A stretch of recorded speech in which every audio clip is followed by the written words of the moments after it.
I don't want no oil, a spoil in my shoreline. I like fish much better than crud.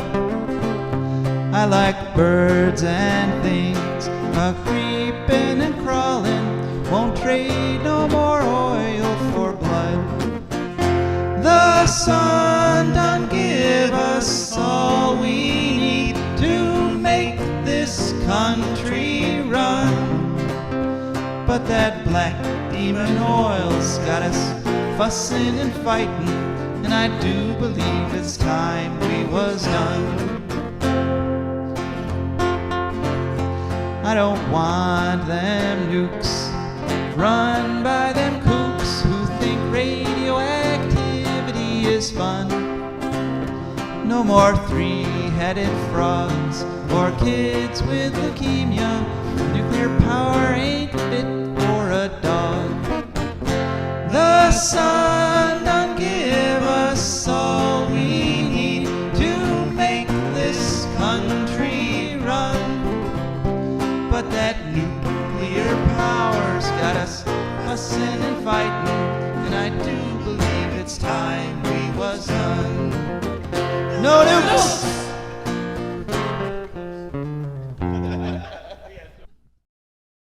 Good morning, Toledo, and good morning, Bowling Green, and good afternoon, Columbus, and hello to everyone on the internet, wherever and whenever you may be. My name is Joe DeMare, and I'm here with my wonderful co-host, Rebecca Wood. Yes, and together, Rebecca and I are going to craft yet another amazing hour of radio called For a Green Future. For a Green Future is a show where we talk about ecology and the environment, and we talk about it in the ways that it'll affect you, your wealth, your health, your happiness, the wealth and health and happiness of the plants outside your house, and the little bugs that eat those plants, and the birds that eat the bugs, and the cats that eat the birds, and the dogs that chase the cats, and well, everybody and everything. Because, like it or not, we're all wrapped up together on this wonderful planet called Earth. And we have yet another fantastic show for you. We're going to chat for the next 10 minutes or so about various topics, and feel free to call in, and please do call in at 877-909-1007. Then we have an interview with a frequent guest here on For a Green Future. Stephany Seay is going to talk to us about the latest development with the last wild herd of bison in the United States, the Yellowstone herd. Some alarming developments there. Then we'll hear from our patrons, and then it's Rebecca. And Rebecca, what will you be talking about later in the show? I will be talking about cicada-killing wasps, specifically mostly the eastern cicada-killing wasp. Cicada-killing wasps. Okay, that's a big topic. And then it's ecological news. Because they're big wasps. Yeah, that's exactly. Yeah. Yep, then ecological news. And as I say, hopefully at some point we'll hear from you today. And this is a particularly good day to call in because we're all trying to, especially the environmental community, we're trying to process the election that happened this past Tuesday. It's not looking good in terms of the environment and ecology. As I said last week, that, being a global warming denier should have been a poison pill. If you had a candidate that denied global warming, you should have been, if you're somebody who understands the environment and ecology, it's just been like, well, stop right there. You're not getting my vote. But, of course, that's not what happened. And global warming is proceeding at a rapidly accelerating pace, so, fast enough that nobody can deny it's happening in terms of the evidence that's surrounding them. And one of those little more interesting, like close to home pieces of evidence that I wanted to talk a little bit about this morning is that I noticed I have a lilac bush in the back of my house. And of course, every spring it has what I call a lilac riot. It's just the whole thing just massively turns purple. And it's blooming. He posted pictures. They seem kind of small and stunted. Yeah, they're weird mutant little blossoms. Because they don't know what they're doing. Right, because the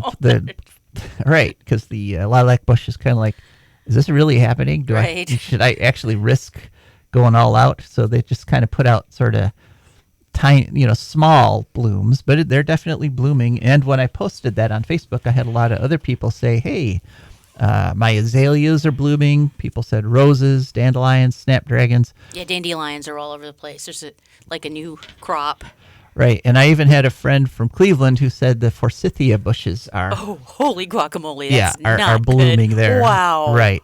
Just yet another, upfront, personal, you can see it for yourself, taste it, smell it, example of global warming. And it really is, it's getting, I guess nothing is undeniable, right? I guess you can deny anything. I mean, even if the sun is shining, you could say, That giant cement wall you're about to run into at 60 miles an hour. Yeah, you can deny it if you want. sure, you could deny. It won't change the fact that, you're crashing into a giant wall. Yeah. And, another little piece of evidence that I'm going to be talking more about the California wildfires in the news segment, but a lot of people don't know there's wildfires happening right now in Pennsylvania because just like Ohio, they've had a tremendous drought there.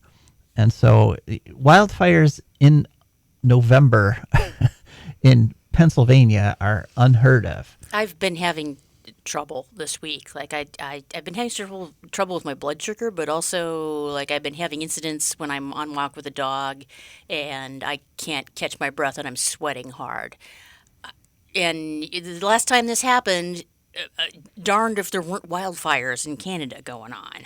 Well, that's a good point. Yeah, Yeah. the smoke from wildfires does affect, we always talk about how all this stuff affects your wealth, your health, and your happiness. And very clearly documented, the smoke from wildfires affects people's health. It makes them sick.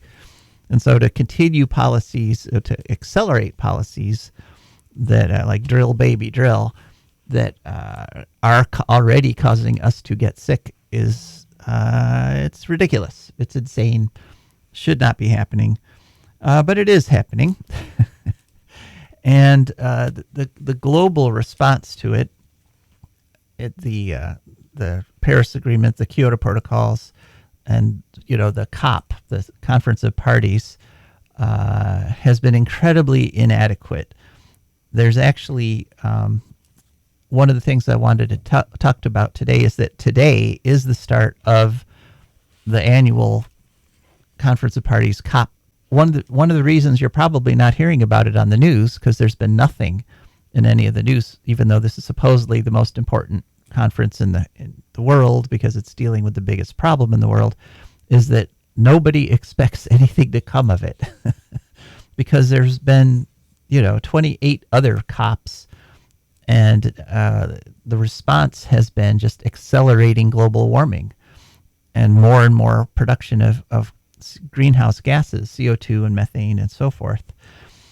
And this is not a good situation, folks. I mean, now there are, of course, bright spots. There's reasons for hope, and we often report on them. More and more people are putting rooftop solar on.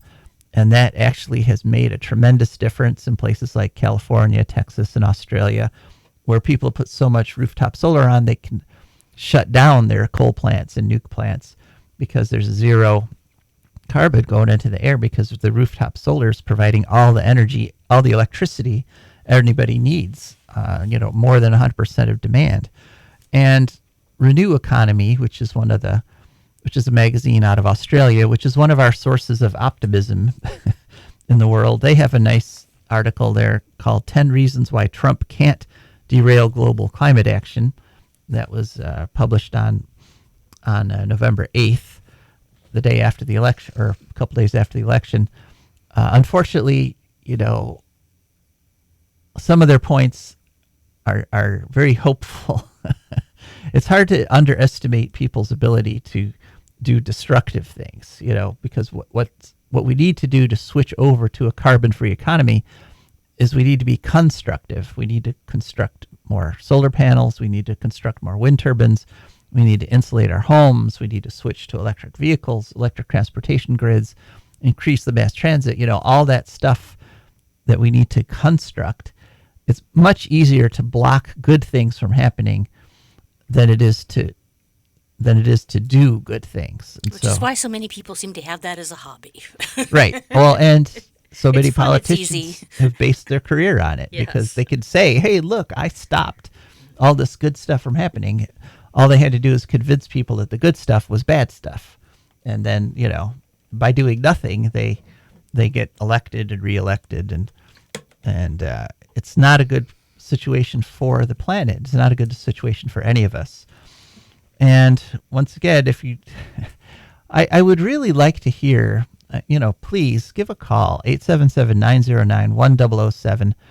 I want to hear from a global warming denier today. I want to hear from you folks that are, somehow able to maintain this idea in your heads that the world isn't getting hotter, even as, like this past month, it's been anywhere from 10 to 23 degrees above average every single day. I mean, on election day, it was 23 degrees above average on that day. And, we've got the flowers blooming, that we talked about there. I mean, there's 1,000 examples of why it's happening. I want to hear from one of the global warming deniers. You folks just won, okay? Your opinion, your idea that somehow global warming is a hoax, that it's not real, it's not happening. You just won, okay? So what does that mean to you? I mean, does that just like validate your idea? Are you like, well, lots of other people think it's not happening too, so really it must not be happening, even as you can see it happening right in front of you?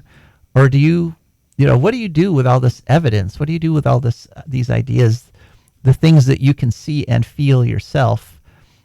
How do you get rid of that? How do you unprocess it? Because I really want to know how it's done. It's really kind of amazing. So give us a call, 877-909-1007. I promise you'll be treated gently. I mean, we I could have have rounded you up one in advance if you wanted.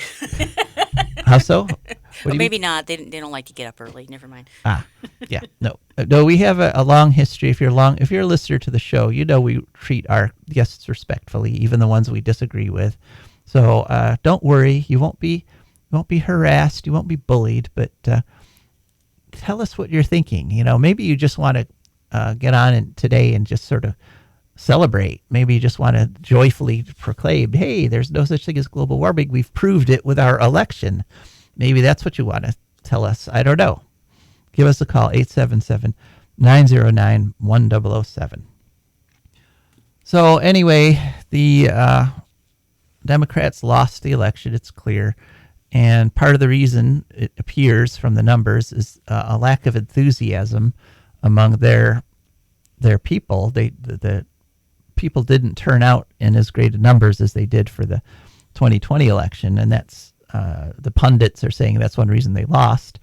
And of course, one reason you lose people's enthusiasm is that you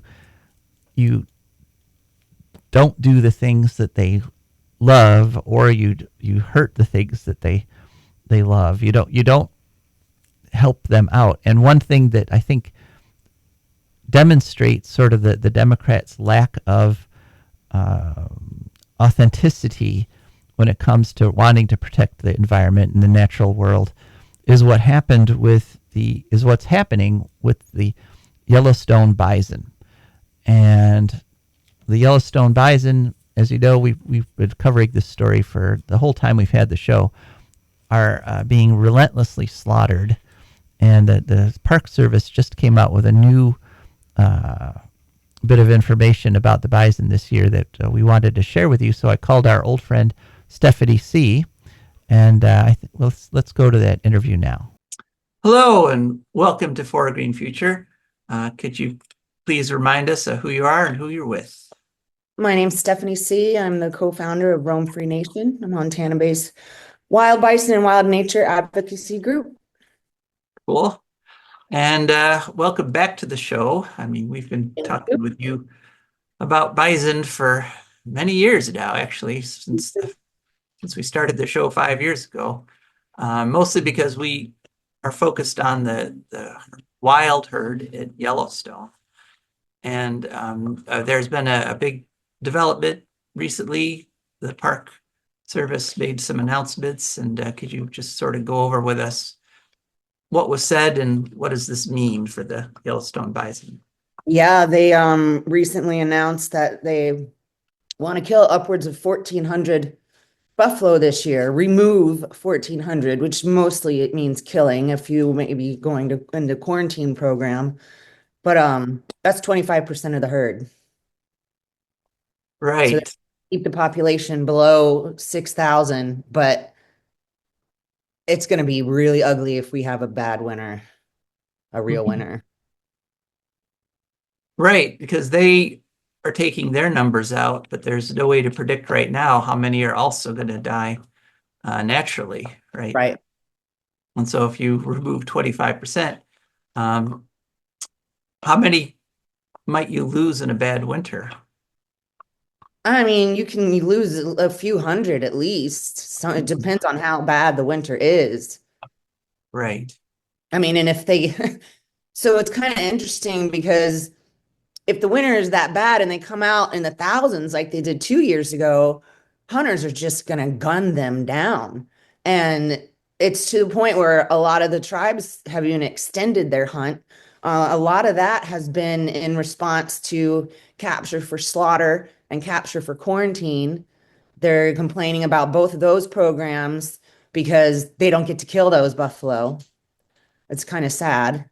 No, nobody at the interagency bison management plan, none of the tribes, none of the agencies represent the buffalo in any way, their interests at all. It's all Mhm. about them and their human interests. Right. Now, you mentioned the tribes. There's the killing of the bison has pretty much switched over from hunters that buy permits over to tribal quote unquote hunters, right? Yeah, definitely. At least 90 to 95% of the buffalo killed during the so-called hunt is by treaty hunters, tribal hunters. Now, the tribes, there's a whole bunch of tribes, right, that are getting in on this, not literally not just those that are historically were able to hunt bison in Yellowstone, in that area. Correct. Yeah, so how many tribes approximately? I think that's 9 now. Hmm. And that's supposed to be growing. I haven't heard any specifics on that, but I mean, it's already such an ugly, congested slaughter. It's not a hunt at all. I mean, these guys are sitting in their pickup trucks with the heat on until the buffalo pop over the line in the sand and out of Yellowstone into Montana, and literally they just get out of their trucks and we'll haze some buffalo into the hunt zone if necessary. Or just, I mean, they just get out and line up and take out entire family groups within minutes. Hmm. Now, the numbers have rebounded from they had a really bad hunt or a really bad die off, well, killing and dying. It was 2 years ago, right? Yep. So the numbers have rebounded, but these are a lot of these are really young bison, right? They were so do they have they had time to sort of learn the bison culture? I mean, uh, I don't think they really take the time to do that. I mean, it's such the energy level is really high. There's too much excitement. The people aren't spending time learning about the buffalo, listening to the buffalo. And sorry, that's my puppy dog in the background. Um, they're killing off migratory memory and they're killing a lot of pregnant females who's, as we've talked about before, we find little baby buffalo in their mother's gut piles all over the place. And it's just, all the tribes say we want more buffalo in a larger landscape. That's what we say, more buffalo in a larger landscape. But that's never going to happen if you're going to kill like that, if you don't ever give them a chance to get on the landscape, or if you don't push back to Montana and say, hey, they need to get out of these so-called tolerance zones and spread out further. mhm. Yeah, Right now, killing spree. yeah. So when I was talking about them learning the culture, I meant that the bison in the herd learning from the older female bison. Uh, you know, that process probably takes a while, right? Bison live actually a fairly long time in the wild when they're not being slaughtered. if they don't come into Montana. Yeah. Yeah, no, yeah, it does. I mean, and the young ones learn from the older matriarchs, and they learn from their mom, they learn from their mom, they learn from their mom, and so on. And that's the way it goes. But when you keep killing off all these moms, which the Park Service is encouraging an increase in killing adult females, um, you're destroying that. Mhm. And like, for example, on the west side, before these hunts got so intense, we used to have hundreds of buffalo come out into the Hebgen Basin in the springtime to go to their calving grounds. Hundreds, like upwards of 400 to 600. And it would happen day after day. They'd get hazed back in the park. They'd all come back out, but hundreds. And now you're lucky to see 10 or 30. Mhm. It's So just, that so they're already being prevented from using the best birthing grounds, the best yeah, calving grounds. they're changing their behavior. Mhm. It's Now, this number that they've picked, this 6,000, this really isn't based on biology, right? This isn't really based it's on the actual carrying capacity of the park. correct. Because also 2 years ago, and it's recorded, Chris Jeremiah, who's the senior bison biologist for Yellowstone, said the park itself alone could sustain anywhere between 10 and 11,000 buffalo. Mhm.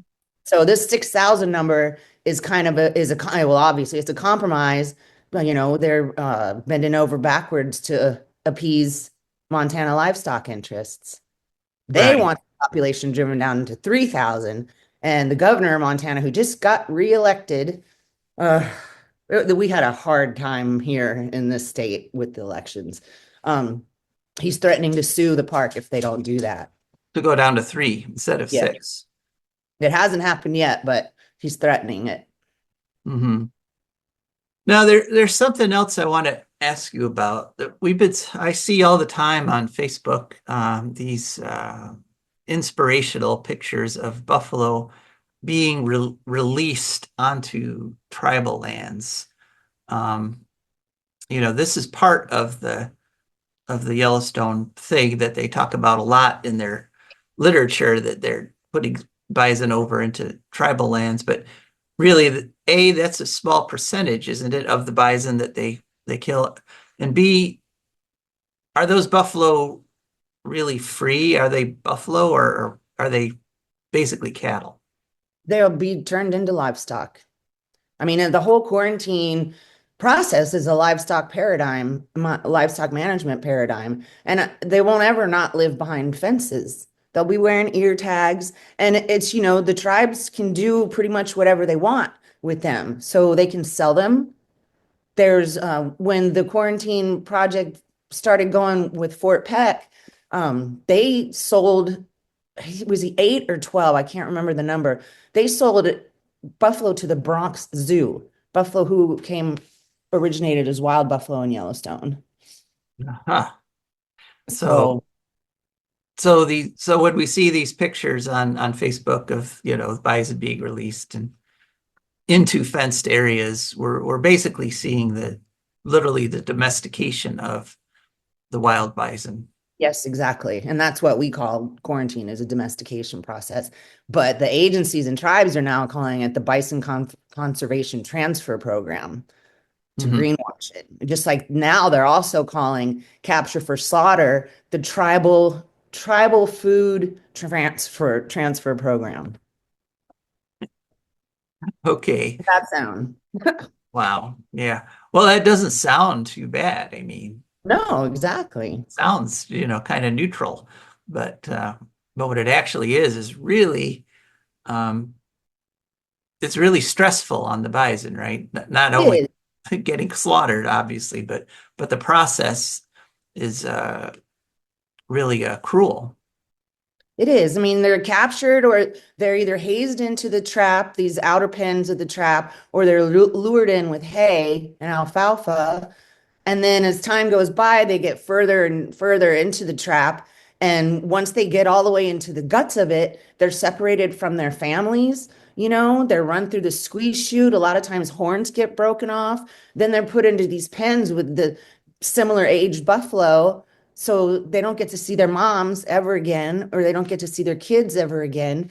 And a lot of they're terrified. They're panting really hard. They're crying out for their moms. Um, and the moms, they're bumping into each other, running into each other, and so they get gored, which is not something that buffalo do in nature. They're pretty gentle with each other, except during the rut. But Mhm. it's a terrible process, and that happens whether they're being captured for slaughter or whether they're being captured for quarantine. And so you have all these people saying, "Oh, quarantine's a solution to slaughter," but it's not, because as they go through the process, some buffalo that are tested, repeatedly tested for brucellosis exposure. And the blood tests that they do cannot determine actual infection. So 99% of the time, those that are tested seropositive, it's a false positive. They have antibodies, they have resistance. And so those buffalo get shipped to slaughter. So they're killing the resistance to this livestock disease by killing the seropositive buffalo. It's crazy. Well, yeah, it does sound pretty crazy. Yeah, well, there is an ongoing process, right? There's a proposal to call the Yellowstone bison endangered species, correct? Yeah, the public part of that process is done now. So we're just waiting on the U.S. Fish and Wildlife Service to make up their minds, but that's not going to happen until 2026. And so also right now, as far as actions to take, there's a group of us that are really trying to rethink this, because Yellowstone's not going to budge and the tribes aren't going to listen to us. And it's the state of Montana is the reason. So we need to go back to really going after the state of Montana, which is really hard because they're owned by the livestock industry. The governor, the legislature, I mean, and now our members of Congress from Montana. It's just nuts. It's like, who's going to listen? So yeah, in my mind, it's getting them listed under the Endangered Species Act that's going to change anything, because nobody else is going to do anything right by these buffalo. Mhm. Well, now the people who visit Yellowstone, though, the tourists, um, there's been a lot of time spent sort of educating people that come, and I think the attitude of most of America is kind of let them roam free, right? Yeah, when they learn what's going on, when they find out what's happening, they're appalled and oppose it. I mean, there's your random, I don't know, redneck here and there that says, "Oh, they have to call the herd and this and that." But it's like, no, they don't. And they certainly don't have to do it this way. I mean, it's abusive. It's totally abusive. And they're the only animal that is treated like this. The only wildlife species that's treated like this in and around Yellowstone. Right, because elk, documented brucellosis carriers aren't being slaughtered Dozens, in this way. dozens of cases. And they're not being targeted. They're free to roam. There's so many more of them too than there are of buffalo. I mean, but it's a really strong hunting lobby. They bring in a lot of money, and so no one's going to touch them. Right, but economically speaking, the tourist dollars actually are greater than the hunting dollars, right? Yeah. But but the hunting lobbying dollars are much higher than the tourist lobbying dollars. So, all right, well, that's about all we have time for, Stephany. I don't know, is there anything you recommend people do? Yeah, check us out. We're on Facebook, Roam Free Nation, and check out our website, roamfreenation.org. We also have a listserv. You can sign up for our email listserv. I'll be sending a report out soon. We did have an event on Friday night, November 1st, Friday night, in Bozeman, Montana, where we gave some presentations, told the truth about these mismanagement programs. And we also had a keynote speaker, Rick Wallen, who's the former senior bison biologist for Yellowstone National Park. And so he's retired, so he got to speak the truth, and we got it all on video. So we'll be sharing that with folks too. So sign up for our listserv. And once we can figure out a really good take action, we will let you know. All right. Well, thanks so much, Stephany. It's good seeing you. You. Yeah, you too. And thank you, folks, for listening to that interview. We like to keep on top of what's happening to the Yellowstone bison, as regular listeners know, because it's really an amazing experience. I actually went and spent some time in Yellowstone one year with the people that were trying to stop the annual slaughter, and got to see the bison in the wild at Yellowstone. And it's just it's like a transcendent experience that when you see the bison in their natural habitat doing what they're supposed to do, acting the way they naturally act, it's entirely different from when you see bison in a fenced-in area grazing on the grass and being stuck there in that tiny little enclosure. It's a wild bison in nature is like a totally different animal from a bison being ranched. So it was always good to hear from Stephany, and it's good to hear from our patrons. And our patrons, we want to say thank you so much for letting us keep this show on the air. Our patrons are wonderful people who've gone to patreon.com, Patreon. There they searched for a Green Future, up popped our Patreon page, and now every month a little bit comes out of their accounts and comes over to us, and that's how we could afford to keep this show on the air. And we also accept advertising here on For a Green Future. And if you're someone who has a business that would appeal to people who care about the environment, maybe you have a business that sells bird seed, or maybe you've got a gardening business, or some other sort of, or maybe you're a car dealership that's trying to sell electric cars, think about advertising on For a Green Future, because between this show here and our podcast and our YouTube videos, we are reaching the people that want to know about your business and want to frequent businesses like yours.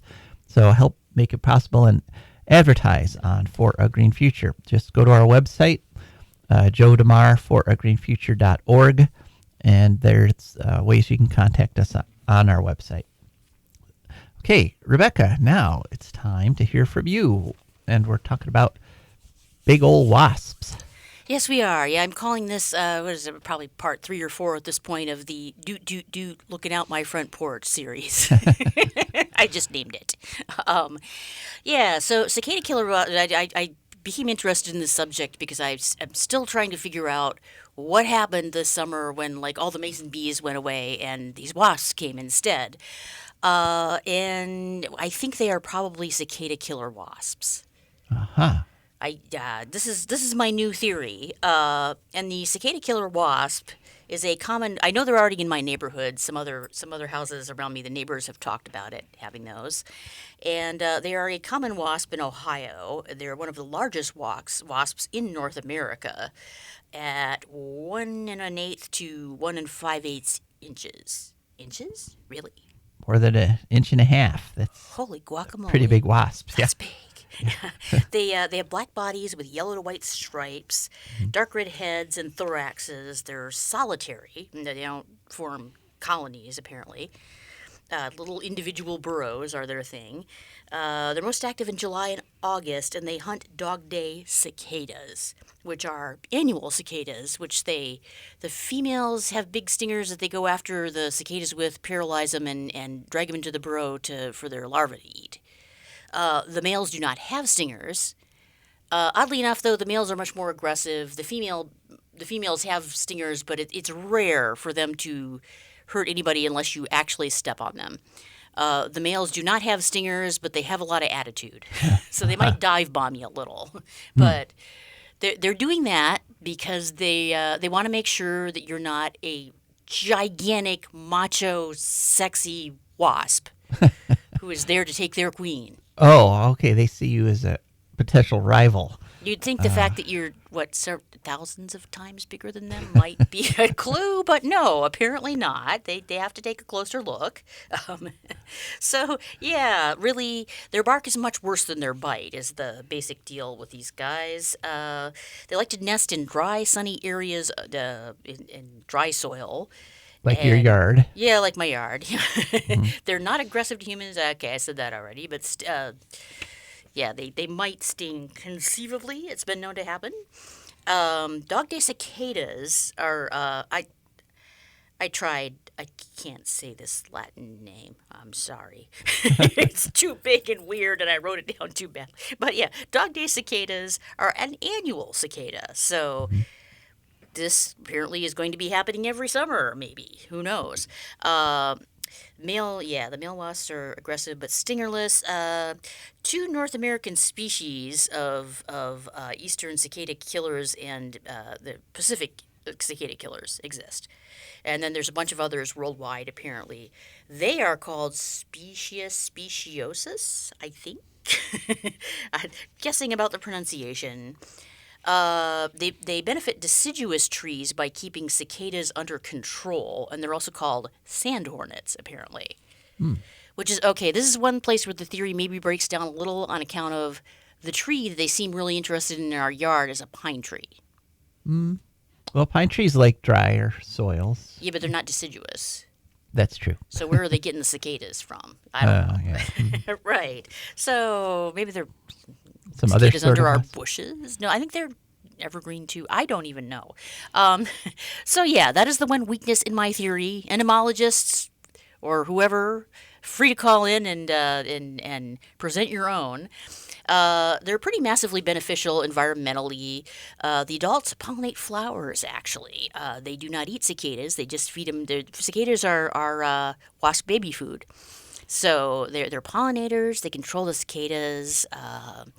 Their larvae feed on them, and then they also they provide food for songbirds, according to backyardcolony.net.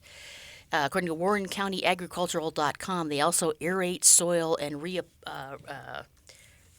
recycled nutrients. And the problems with them are mostly aesthetic or fear-based, sort of irrational objections of human beings.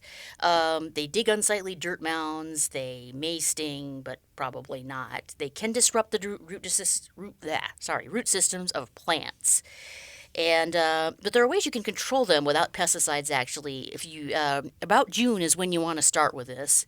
If you've had a problem with these wasps in the past, get your especially eliminate bare patches in your lawn, and if you can't, get them good and wet, because they do not like wet soil. That will sort of gently discourage them. You can also dig up the pupae in the fall when the adults have died off, or brush away the dirt to sort of disorient the entering queen wasps and make them lose their way. Apparently that works sometimes. Also create some shade and change the chemical soil composition, I guess, Okay. in specific ways. So, yeah. All right. Well, okay. Thanks for that report. And I hope You're you welcome. figure out what kind of wasps those were someday. Yeah, that'd be nice. The problem is that involves getting very, very close to them, and we've had a lot of good luck with just kind of, if you just walk through them slowly, they don't bother you, But Okay. I don't know if I take a magnifying glass to them and try and hold them, that things might be different. Okay. On to ecological news. And first story from Yale Environment 360. This was actually on September 25th. Flooding, not lockdowns, drove methane surge during pandemic, study finds. And there was a big surge in methane that peaked in 2020 in the height of the pandemic. And a lot of scientists were trying to figure out why. The older theory was that because there was less pollution, less auto exhaust, because everybody was locked down at home, that something called the hydroxyl radical, which is an OH molecule. It's one hydrogen, one oxygen with an extra electron, so that it's electrically neutral. That's a hydroxyl radical. It's caused by auto exhaust, but it's extremely chemical reactive. It hooks onto stuff and reacts with it right away. And so it actually takes methane out of the atmosphere. And so that the thought was that's what explained the surge. The lack of pollution prevented this other kind of pollution from getting neutralized. Well, it turns out that what they did, these scientists did a sort of a reverse simulation to try to figure out what happened. They looked at satellite data and they realized that the actual surge, 73% of it, the surge, was caused by flooding in Asia and Africa, because they had a huge El Nino that year, or La Nina, excuse me, a huge La Nina that year, which meant lots of cool, rainy weather, lots of flooded fields, rice paddies, and so forth. And the bacteria in those flooded areas digested all the plants and stuff that were flooded and turned them into methane. And so that's where most of the methane came from. Some of it did come from the lack of air pollution, the lack of hydroxyl radicals, but most of it was from this flooding, which nobody predicted. And it's just another example of the positive feedback loop effect of global warming, because we're getting more and more of these big floods that cover huge areas, and nobody realized, oh, that means huge surges in methane. Next story, and this is, we mentioned we were coming to this earlier. COP29 officially starts today at 6 p.m. our time. And of course, it's happening in oil-producing country, Baku, Azerbaijan. And there's been almost no media coverage of this, which is starting today, which is not, which is kind of bizarre, because they're, past COPs have been extensively covered in the media. This time they're ignoring it. One interesting story, this was in The Guardian on November 7th, is that Papua New Guinea has pulled out of COP. And their prime minister is quoted as saying it's a total waste of time. That's Prime Minister James Marape. And because there have been a lot of promises made, but as we've said, global warming gases, greenhouse CO2 and methane are continuing to increase every year. And countries like Papua New Guinea are feeling the effects in terms of flooding and crop disasters and so forth, just as predicted. Now, the little bit of information that is available online, like from the United Nations itself, say that they're trying to use this COP to create the finances. The past COPs, the developed nations have said they're going to give $100 billion a year to the smaller countries like Papua New Guinea that are being outsized affected by global warming. They also came out with a report saying that number actually has to be $500 billion a year to really tackle the problem. The thing is, maybe one of the reasons that there's been very little press coverage is because expectations are incredibly low. There have been so many COPs and so many promises made, and they've had so little effect that it looks like maybe nobody's expecting anything to happen this time. So maybe low expectations are the key to success, right? Because we had all these really hopeful COPs that didn't produce anything. Maybe now that everybody thinks, the oil companies and the new companies are in charge, nothing's going to happen again. Maybe this time something will happen. I don't know. We'll see. For our next story, we go off to California and the Los Angeles Times. This was a story on November 7th. Mountain fires, stunning toll. 132 structures destroyed, 88 damaged. They've been having what their annual Santa Ana winds over there in California, which is sustained winds of 50 to 60 miles an hour. And they've had a big fire there, the mountain fire. You might have seen this on the mainstream media. It's burned 20,400 acres so far. Governor Newsom's declared a state of emergency in Ventura County. Right now, the fire is only 21% contained. The firefighters are having problems because California's been having a drought, and so they've been running out of water when they're trying to fight it, especially up in the higher elevations. One thing that the mainstream media hasn't mentioned is that this is one of many fires in California this year. There was the Bridge Fire with 56,000 acres, the Kind Fire with 44,000 acres, Coffee Pot Fire. It sounds like a nice fire. And the happy fire, that sounds really like a nice fire, I doesn't guess it? it probably wasn't as nice. There weren't any crawlers or any no donuts, no creamer. Yeah, maybe that's next, is the donut fire. I don't know. Yeah. But altogether, so far this year, 150,000 acres have been burned once you add up all those other fires that the media isn't telling you about. And, of course, this is what happens when you have global warming and you have droughts and hot weather and high winds. And just as we've been telling you for decades now. So I want to counter that with a slightly good news story. Again, going to the LA Times. This story was actually all the way back on August 7th. Forest Service orders Arrowhead Bottled Water Company to shut down California pipeline. And this is a pipeline that was owned by the Blue Triton brand of bottled water. And they have applied for a new permit, but the permit was denied. And this bottled water factory has been around, or this spring, I should say, the pipeline taking water out of the spring has been around since 1929, almost 100 years. It was owned by Nestle until a few years ago when this Blue Triton brand acquired it. And the thing is that they've been operating under an expired permit. It's sort of an example of kind of lawlessness, of ignoring even the tiny little bit of regulation that is put on them, because all they had to do was pay $2,500 a year for this permit to take water out, and the water itself was free. So really, it's a great deal for them. Then they have a 4.5 mile pipeline, and the state of California did a study and found that this company has no water rights to any of this. And the Forest Service said they kept sending them letters asking for more information, and they just never responded.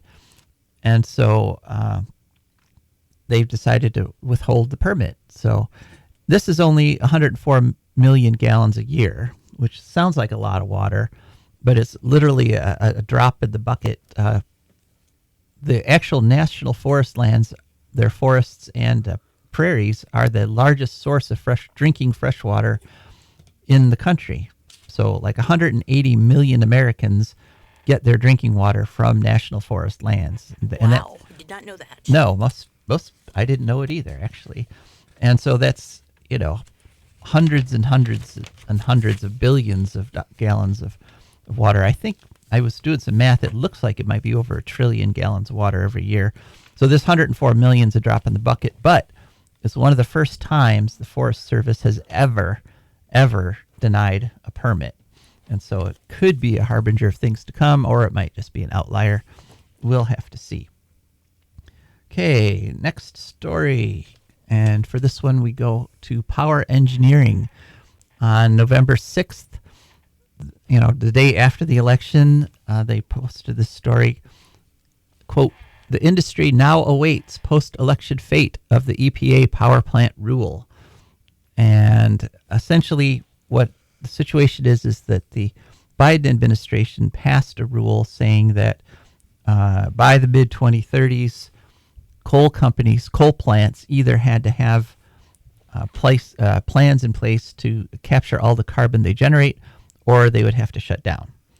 And of course, as an environmentalist, environmentalists have been saying, well, that's giving them another 10 years to figure something out. And in that regulation, carbon capture and storage, which is a scam, was the preferred method for dealing with the carbon that they are creating.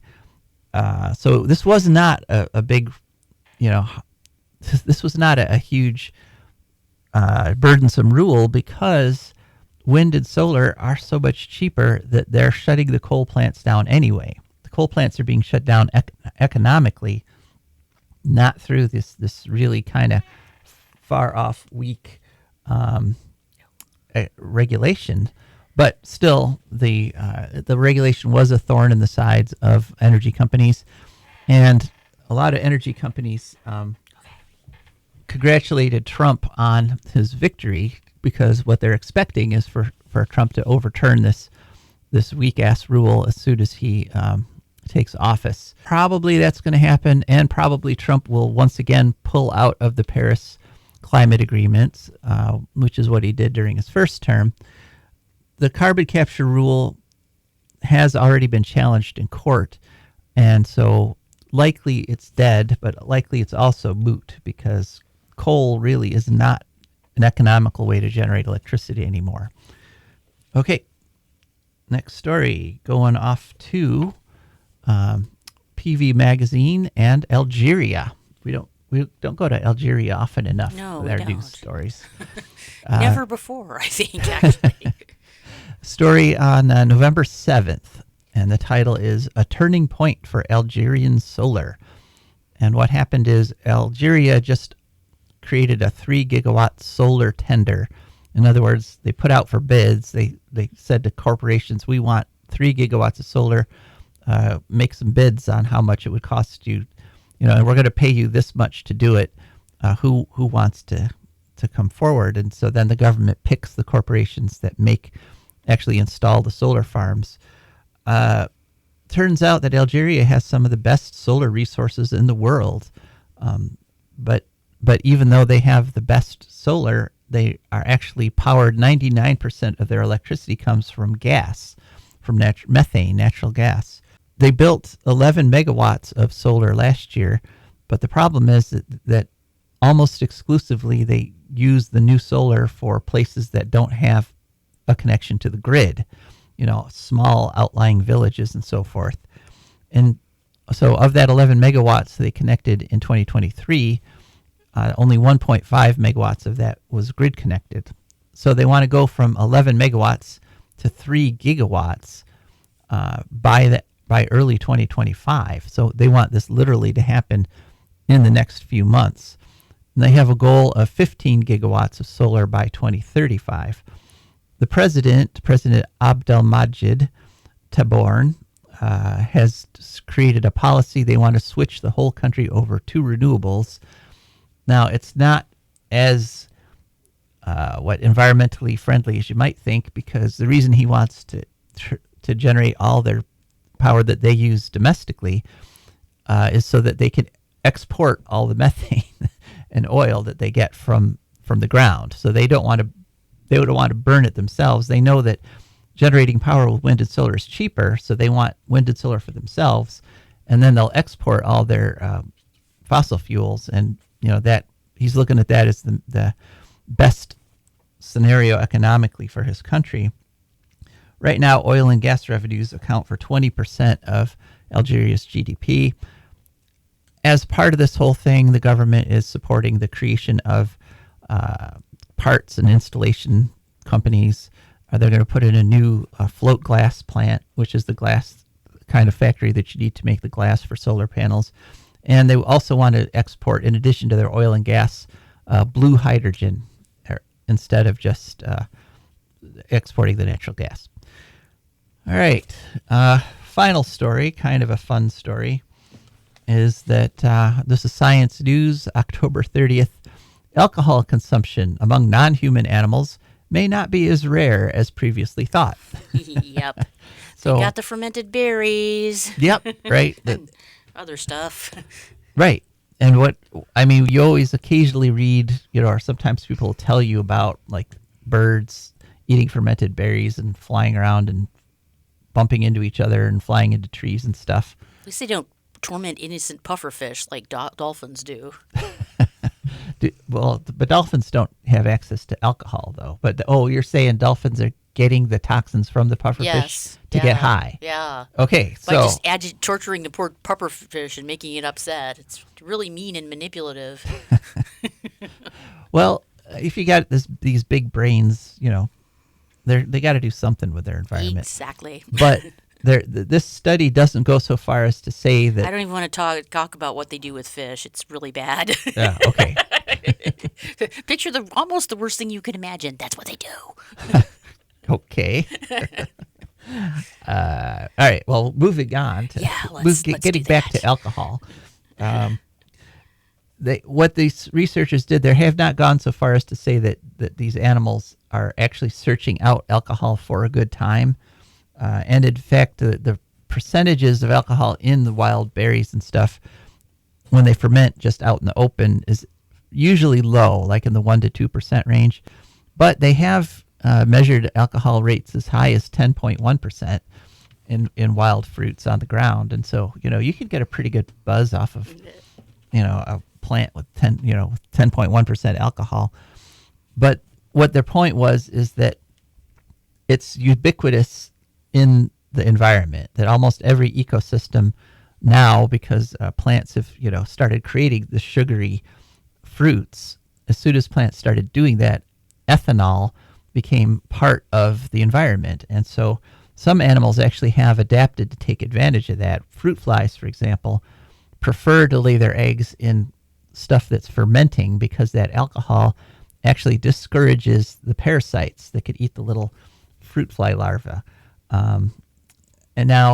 And some animals specifically, like the other primates, and I believe it's squirrels, have evolved genes that help process alcohol so that you can stop being drunk, because they're apparently if you're a critter that like swings around in the trees, being drunk while you do that is actually not a very good idea. I can see that. All right. So if you take nothing else from today's show, take that advice. Don't swing from trees while you're drunk. Okay. I know someone who could have used that advice. Where he was trying to run up a tree. Well, yeah, same principle. Yeah, it attracted the attention of some homicidal geese, and it was really terrifying. Gotcha. All right. Well, folks, thanks so much for listening. And rest assured, we're going to stick with this and talk you through all this environmental damage that's happening and hopefully come out on the other side to a green future. This is Joe DeMare. And Rebecca Wood. And we are signing off.